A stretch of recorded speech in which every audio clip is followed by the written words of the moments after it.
দর্শক 31st নাইটকে ঘিরে আরো জানতে আমরা এই মুহূর্তে যুক্ত হব বান্দরবানে। সেখানে আছেন আমাদের সহকর্মী আবুল বাশার নয়ন। নয়ন, 31st নাইটকে ঘিরে কি আয়োজন দেখছেন, বিস্তারিত জানাবেন।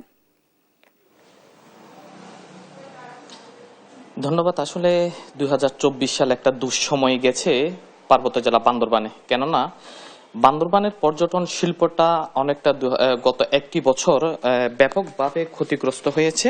নতুন একটি বছর আমরা বরণ করতে যাচ্ছি আগামীকাল। সাগর শেষ করে পাহাড় বেয়েই সূর্য অস্ত যাবে পাহাড়ে। সেই তুলনায় বান্দরবানে যে পর্যটক কেমন আছে, আমরা হোটেল মোটেল ব্যবসায়ীদের সঙ্গে কথা বলেছিলাম, তারা যেটি বলেছেন গত এক সপ্তাহ ধরে ব্যাপক পর্যটকের উপস্থিতি ছিল। আমি একজনের সাথে একটু কথা বলতে চাই যে গত একটি বছর পর্যটনে ব্যাপকভাবে ক্ষতিগ্রস্ত হয়েছে। নতুন বছরে আপনাদের প্রত্যাশা কি? নতুন বছরে সবার মতো আমাদেরও প্রত্যাশা নতুন বছর মানে নতুন কিছু, ভালো কিছু দিয়ে শুরু হবে। আমাদের জানুয়ারিতে বেশ কিছু রিজার্ভেশন আছে।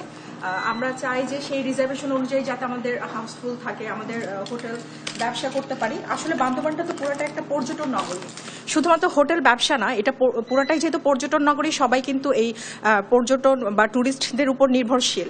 তো ট্যুরিস্ট যত বেশি আসবে সবাই আমরা আসলে খুশি হব, আমরা সেভাবে ব্যবসা করতে পারবো। তো নতুন বছরে আমরা খুব আশা করছি যে ভালো একটা ব্যবসা করতে পারবো আমরা। আসলে যেমনটি শুনছিলেন, গত দীর্ঘদিন ধরে যে পার্বত্য জেলা বান্দরবানে পর্যটন ব্যবসায় ধস নেমেছে, সেই ধসটা কাটিয়ে তোলার জন্য পর্যটন এবং রিসোর্টে যারা সংশ্লিষ্ট রয়েছেন তারা প্রত্যাশা করছেন যে আগামীকাল নতুন বছর যে আসে, নতুন বছরে যে পর্যটনের যে ক্ষতি হয়েছে সেই ক্ষতি পুষিয়ে আবার নতুন করে বান্দরবানের পর্যটন স্পটগুলো চাঙ্গা হয়ে উঠবে। তবে আরেকটি বিষয় আমি বলে রাখি, নতুন বছর যে আসছে, নতুন বছরকে বরণ করার জন্য আজ রাতে বান্দরবানের যে ত্রিপুরা সম্প্রদায়ের পাড়া, মুরো সম্প্রদায়ের এবং বম সম্প্রদায়ের বেশ কিছু পাড়ায় নানা আনুষ্ঠানিকতা রয়েছে, সেটি রাতে হবে।